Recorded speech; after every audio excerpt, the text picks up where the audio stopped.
شیخ محمد بن راشد آل مکتوم، حاکم و امیر شهر دبی، در کتابشون داستان جالبی رو تعریف میکنه که خالی از لطف نیست.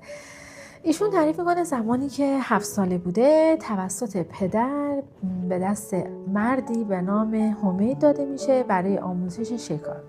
ایشون شیخ محمد رو چند روزی به صحرا میبره و شیخ محمد تعریف میکنن که هر شب با نیش عقرب از خواب بیدار میشده و حمید رو صدا میزده. حمید خاکستر میذاشته محل نیش زدگی و آب ولرم هم میریخته روی خاکستر و همین اتفاق هم افتاد. شیخ محمد تعریف میکنن که وقتی بزرگتر شدن به همراه دوستانشون برای شکار به صحرا میرن.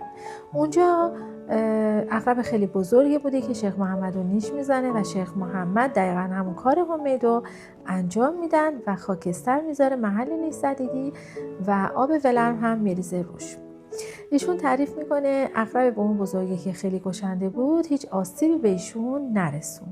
شیخ محمد خیلی تعجب کرده بوده که چجوریه که هیچ کس رو عقرب نیش نمیزنه جز شیخ محمد رو که تقریبا حالا دیگه شده بوده شب 1-2 بار. بعد از مدت ها متوجه میشه که کار حمید عمدی بوده و حمید مخصوصا میخواسته این کار کنه که شیخ محمد مسئول بمونه در برابر نیش عقرب‌های بزرگتر.